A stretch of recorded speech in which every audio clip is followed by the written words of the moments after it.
Thanks for watching this video to find out what's new. This month, we have focused on a large new feature and a few other updates as well.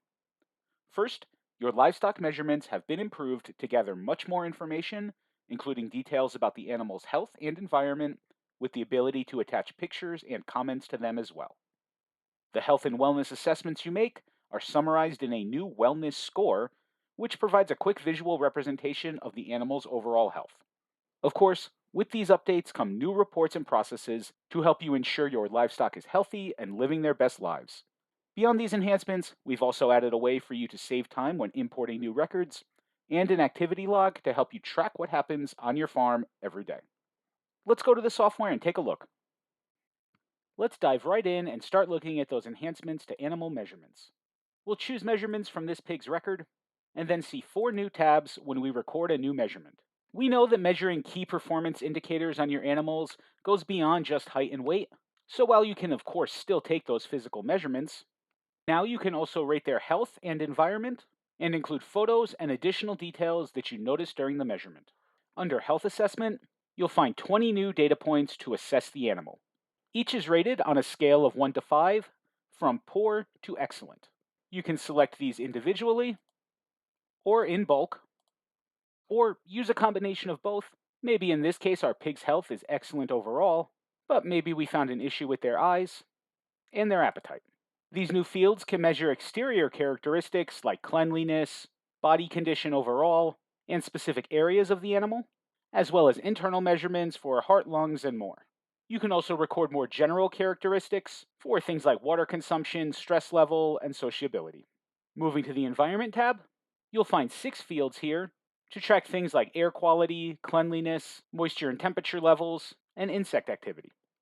Just like the health assessment, you can mark these in bulk and update any that you need. And if you found any issues and want to provide further documentation, you can upload a photo on the Photos tab and write some notes in the comments. If you need to follow up on an issue that you found during the measurement, you can flag the record, which displays an icon on the measurement and adds them to follow-up reports so you can be sure to resolve the issue. We'll save and see that our measurement was created. The health and environment assessments from the measurement are compiled and summarized in FarmBright's Animal Wellness Score, which gives you an at-a-glance reading of the overall health of your animal. These measurements are color-coded, so you'll immediately know if the measurement represents a healthy animal or one with potential issues. The lowest possible score is a 20, with the scores between there and 40 shown in red. 41 to 60 shows in yellow, 61 to 80 in blue, and above 80 is green. You can use this to visually track the progress over time, and also reference the chart at the top of the measurements page. Additionally, you'll see the most recent score shown on the animal's main details page. This means you'll see it at a glance when you access the animal's record. It can also be added to group dashboards to see it for multiple animals at once, and you can use it to filter groups, lists, and reports to find animals that meet your criteria, whether you're looking for the healthiest animals to breed or animals with issues that need to be resolved. Also, if you're wondering exactly how this score is calculated, you'll find a thorough article in our Help Center outlining the formula, but overall it is a weighted blend of the health and environment ratings that were added to the measurement, with a bit more weight given to the health, as it's more specific to an individual animal, and there are many more data points to track. And of course, with this new feature comes new reports. We'll take a look at livestock and see that we've added a health and wellness watch list, which by default will show you any animals with a current wellness score less than 60.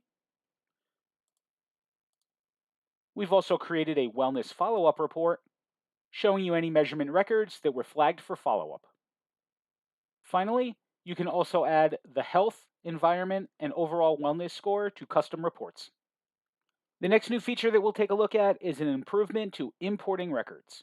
It's available in any section where you'll import new records, but we'll use the accounting section as an example. If you access your bank's online website and download a list of their transactions, their spreadsheet export might not include all of the fields that are needed for FarmBright's imports. But if any of the data that you need to add is the same across all of the records on the import sheet, you'll now see a new way to add it to FarmBright without having to tediously add it to all of the rows in the spreadsheet. We'll choose our file and see that the data that we got from the bank website only included a date, amount, and a description. But if we're sure that all of the transactions on the spreadsheet represent expenses, we can add the type field to the import, choose expense, and have them all marked in that way without adding the data to the spreadsheet. Similarly, we might categorize them using this method as well, putting them all into a feed category as we just restocked for the upcoming month, and I know that all the expenses that are on this sheet were used for animal feed. We'll then import, see our records added successfully with the type expense and the category feed. And that's just an example of what you can do with this. You can select any field relevant to the records that you're importing and add a value to be added to all of the records without having to have the data in the spreadsheet. So if you have a lot of records that require the exact same data, you could avoid potentially tedious spreadsheet work by adding the data here instead. Now let's move on to the last new feature that we'll outline in this video, creating activity journals. We'll find that under Schedule and Calendar. If you need to record a summary of what happened around your farm on any day, you can now create an activity journal entry from your FarmBright schedule. The title and date will be pre-populated, as will the all-day checkbox, so that we'll see the journal entry in the header on the calendar. You can write a description about what happened during the day. You could use this to record a visitor log, deliveries that arrived, or any number of activities. If something notable happened for a particular animal, crop, or piece of equipment, you can associate it here, and select a color for it to be displayed in. These events are also reportable so that you can easily see the activity over a given date range. And that's the highlights for this month. Reach out to us if you have any questions about any of these new features. Thanks for watching.